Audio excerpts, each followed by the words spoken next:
کہ ہم لوگ 3 آدمی ایک ساتھ یمن جا رہے تھے۔ ہمارا ایک ساتھی حضرت ابو بکر صدیق رضی اللہ تعالیٰ عنہ اور حضرت عمر فاروق اعظم رضی اللہ تعالیٰ عنہ کی شان میں بد زبانی کر رہا تھا، بد کلامی کر رہا تھا۔ ہم لوگ اس کو بار بار منع کر رہے تھے مگر وہ اپنی اس حرکت سے باز نہیں آتا تھا۔ اس کے بعد وہ فوراً ہی اس کے دونوں پاؤں بندر جیسے ہو گئے اور تھوڑی دیر میں ہی ناظرین اس کی صورت شکل بالکل بندر جیسی ہو گئی۔ وہ بندر اپنے رشتہ داروں کو تو پہچانتے تھے، ان کے پاس آ کر ان کے کپڑوں کو سونگا کرتے تھے اور زاروں قطار رویا کرتے تھے، مگر لوگ ان بندر بن جانے والے لوگوں کو نہیں پہچانا کرتے۔ ناظرین، اس میں ہمارے لیے سبق ہے، عبرت ہے، ہمیں ڈر جانا چاہیے۔ اگر ایسا کبھی کچھ ہوا ہے تو اللہ تبارک و تعالیٰ سے توبہ کرنی چاہیے۔ اے واقعہ تیرے نشان، اے واہیا تیرے نشان۔ الحمدللہ رب العالمین والصلاة والسلام علی سید الانبیاء والمرسلین، اما بعد فاعوذ باللہ من الشیطان الرجیم، بسم اللہ الرحمن الرحیم۔ ناظرین، ایک بار پھر قیامت کی نشانیوں کے اندر آپ کو ویلکم کہتے ہیں، خوش آمدید کہتے ہیں۔ آج بھی ایک نشانی ہوگی، ایک ایسی نشانی جو قیامت سے پہلے واقع ہوگی، یعنی یوں کہا جا سکتا ہے کہ اس کے واقع ہوئے بغیر قیامت نہیں آئے گی۔ آئیے اس سے پہلے میں آپ کو ایک لفظ کے بارے میں بتاتا ہوں۔ ناظرین، ایک لفظ ہوتا ہے مسخ۔ اس کا مطلب اور باقی ڈیٹیل انشاءاللہ ہم آپ کو بعد میں بیان کریں گے۔ سب سے پہلے آپ کے سامنے دو قریب ایک جیسے واقعات رکھنے کی میں کوشش کرتا ہوں، پھر اس بات کی طرف بھی چلیں گے کہ اس کا معنی کیا ہوتا ہے، اس کا قیامت سے کیا تعلق ہے، ہم اس کو اپنے پروگرام میں کیوں شامل کر رہے ہیں، آخر مسخ کا مطلب کیا ہوتا ہے، وہ ہم سننے کی کوشش کریں گے۔ حضرت امام مستغفری رحمۃ اللہ تعالیٰ علیہ نے ثقات راویوں سے نقل کیا ہے کہ ہم لوگ 3 آدمی ایک ساتھ یمن جا رہے تھے۔ یمن ایک ملک کا نام ہے، اس ملک میں ہم جا رہے تھے۔ ہمارا ایک ساتھی حضرت ابو بکر صدیق رضی اللہ تعالیٰ عنہ اور حضرت عمر فاروق اعظم رضی اللہ تعالیٰ عنہ کی شان میں بد زبانی کر رہا تھا، بد کلامی کر رہا تھا۔ ہم لوگ اس کو بار بار منع کر رہے تھے مگر وہ اپنی اس حرکت سے باز نہیں آتا تھا۔ جب ہم لوگ یمن کے قریب پہنچ گئے تو ہم نے اس کو نماز فجر کے لیے جگایا تو وہ کہنے لگا کہ میں نے ابھی یہ خواب دیکھا کہ حضور صلی اللہ تعالیٰ علیہ وآلہ وسلم میرے سرحانے تشریف فرما ہوئے ہیں اور مجھے فرمایا، اے فاسق، اللہ تبارک و تعالیٰ نے تجھ کو ذلیل اور خوار فرما دیا ہے، تو اسی منزل میں مسخ ہو جائے گا۔ اللہ اکبر۔ اس کے بعد وہ فوراً ہی اس کے دونوں پاؤں بندر جیسے ہو گئے اور تھوڑی دیر میں ہی ناظرین اس کی صورت شکل بالکل بندر جیسی ہو گئی۔ راوی بیان کرتے ہیں کہ ہم لوگوں نے نماز فجر کے بعد اس کو پکڑ کر اونٹ کے پالان کے اوپر رسیوں سے جکڑ کر باندھ دیا اور وہاں سے ہم روانہ ہو گئے۔ غروب آفتاب کے وقت جب ہم ایک جنگل میں پہنچے تو چند بندر وہاں جمع تھے۔ جب اس نے ان بندروں کے گروپ کو دیکھا، ان بندروں کے گروہ کو دیکھا تو وہ رسی توڑ کر اونٹ کے پالان سے کود پڑا اور بندروں کے گروپ میں شامل ہو گیا۔ ہم لوگ حیران ہو کر تھوڑی دیر وہاں ٹھہر گئے تاکہ ہم یہ دیکھ سکیں کہ بندروں کا گروپ اس کے ساتھ کس طرح پیش آتا ہے۔ تو ہم نے یہ دیکھا کہ بندروں کے ساتھ وہ شخص بیٹھا ہوا ہے اور وہ شخص ہماری طرف بڑی حسرت سے دیکھ رہا ہے، اس کی آنکھوں سے آنسو جاری تھے۔ گھڑی بھر کے بعد جب سب بندر وہاں سے دوسری جگہ جانے لگے تو یہ بھی ان بندروں کے ساتھ چلا گیا۔ ناظرین، ایک اور حیران کن اور خطرناک واقعہ میں آپ کو سناتا ہوں جس میں مسخ یعنی صورتوں کا بگڑنا اس کا ذکر ملتا ہے۔ ایک شخص حلب میں شیخین کریمین حضرت سیدنا ابو بکر صدیق رضی اللہ تعالیٰ عنہ اور حضرت عمر فاروق اعظم رضی اللہ تعالیٰ عنہ کو گالیاں دیتا تھا۔ اللہ اکبر۔ جب وہ شخص مرا اور کچھ عرصے کے بعد کسی وجہ سے اس کی قبر کھولی گئی تو اس کی شکل خنزیر کی طرح ہو چکی تھی۔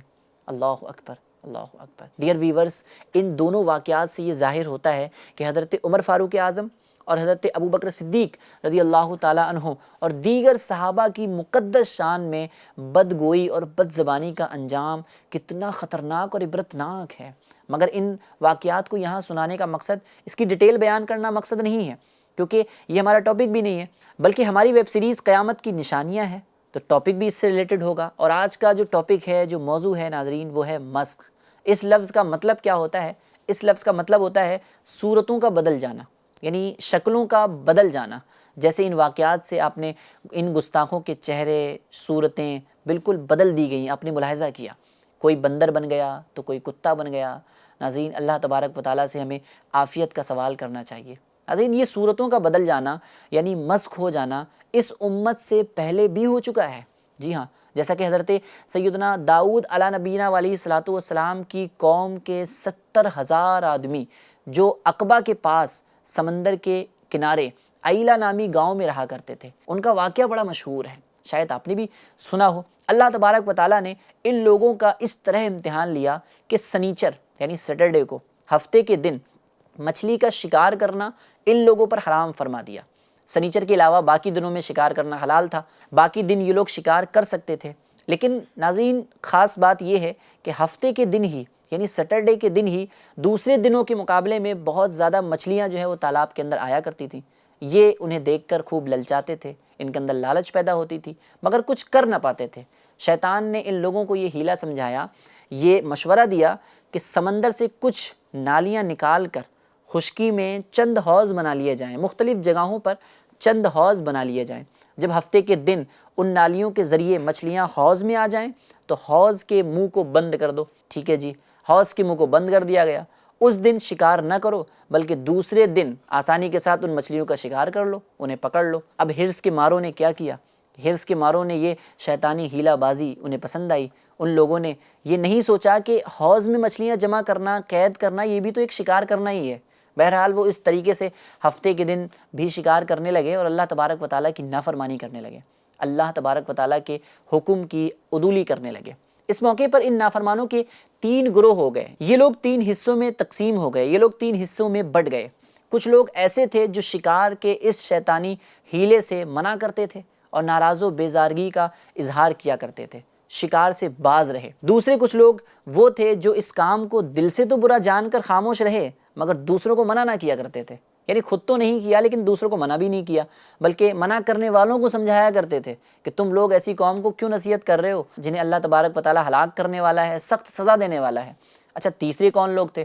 ناظرین، تیسرے وہ لوگ تھے کہ جو سرکش تھے، نافرمان تھے، جنہوں نے اللہ تبارک و تعالیٰ کے حکم کی اعلانیہ مخالفت کی اور شیطان کی ہیلہ بازی کو مان کر ہفتے کے دن شکار کر لیا، اور انہوں نے مچھلیوں کو کھایا بھی، مچھلیوں کو بیچا بھی، ان کو استعمال میں بھی لائے۔ ناظرین، جب نافرمانوں نے منع کرنے کے باوجود شکار کر لیا تو منع کرنے والی جو جماعت تھی انہوں نے کہا کہ اب ہم ان گناہ گاروں سے کوئی میل جول نہیں رکھ سکتے۔ چنانچہ ان لوگوں نے گاؤں کو تقسیم کر کے درمیان میں ایک دیوار کھڑی کر لی، ایک دیوار بنا لی، اور آمد و رفت کے لیے ایک الگ دروازہ انہوں نے بنا لیا۔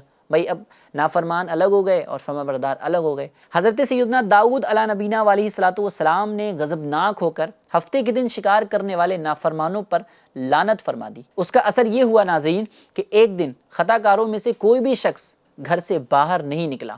جب انہیں دیکھنے کے لیے کچھ لوگ دیوار پر چڑھے تو دیکھا کہ وہ سب کے سب بندروں کی صورت میں مسخ کر دیے گئے ہیں۔ اللہ اکبر، سب کی صورتیں بدل دی گئی ہیں، سب جو ہے وہ بندر بن چکے ہیں۔ اب یہ لوگ ان مجرموں کا دروازہ کھول کر اندر داخل ہوئے تو دیکھا سارے کے سارے بندر بنے ہوئے۔ وہ بندر اپنے رشتہ داروں کو تو پہچانتے تھے، ان کے پاس آ کر ان کے کپڑوں کو سونگا کرتے تھے اور زاروں قطار رویا کرتے تھے، مگر لوگ ان بندر بن جانے والے لوگوں کو نہیں پہچانا کرتے تھے۔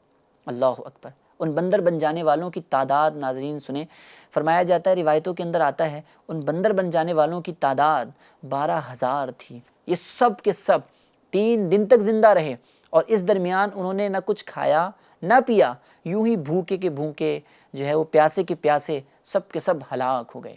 اللہ اکبر۔ ناظرین، یہ ہے اللہ تبارک و تعالیٰ کا عذاب۔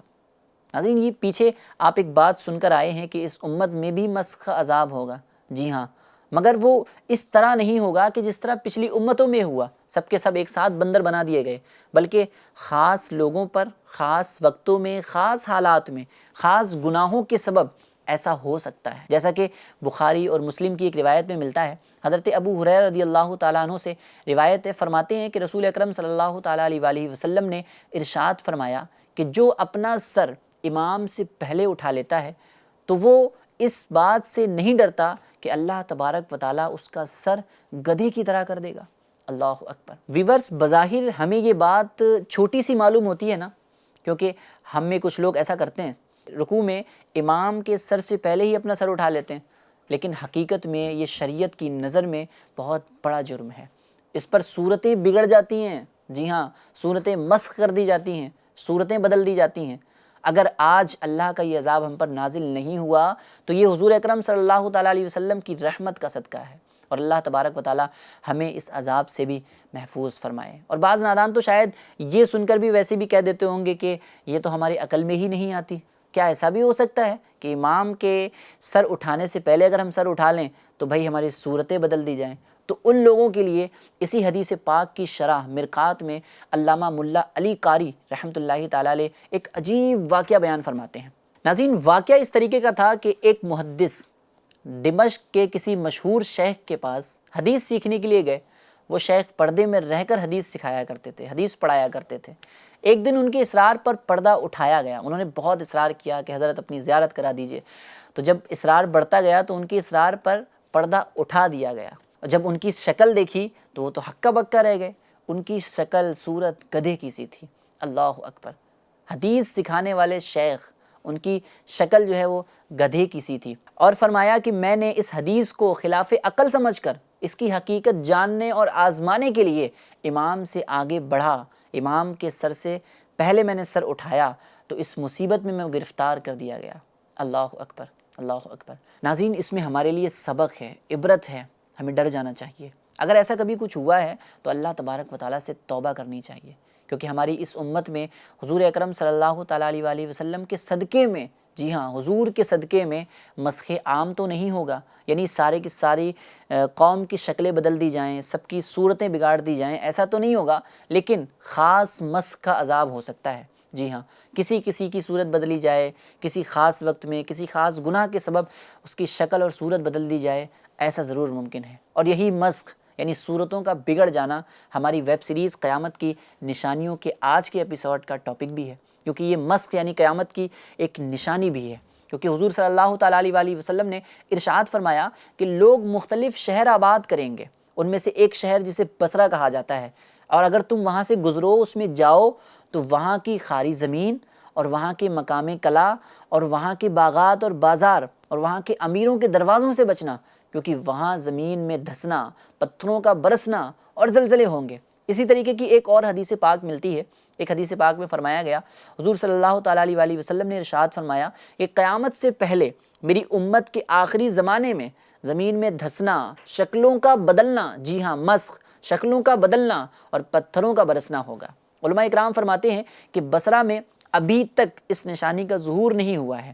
ہم اللہ تبارک و تعالیٰ سے دعا کرتے ہیں کہ اللہ تبارک و تعالیٰ ہم پر اپنا خاص فضل و کرم فرمائے اور ہمیں ان عذابات سے محفوظ فرمائے۔ اسی کے ساتھ ہی ناظرین، ہمارے آج کے ایپیسوڈ کا وقت مکمل ہوا۔ انشاءاللہ اگلے ایپیسوڈ میں ملیں گے، اور اگلا جو ہمارا ٹاپک ہوگا وہ ہے سرخ آندھی۔ یہ سرخ آندھی کیسی ہوتی ہے اور اس سرخ آندھی کا قیامت سے کیا تعلق ہے، انشاءاللہ ہم اگلے ایپیسوڈ میں جانیں گے۔ جب تک کے لیے دعاؤں میں یاد رکھیے، اپنا بے حد خیال رکھیے۔ اللہ تبارک و تعالی ہم سب کا حامی و ناصر ہو، آمین بجاہ النبی الامین صلی اللہ تعالی علیہ وسلم۔ السلام علیکم ورحمۃ اللہ وبرکاتہ۔ اے واقعہ تیرے نشان، اے واہیہ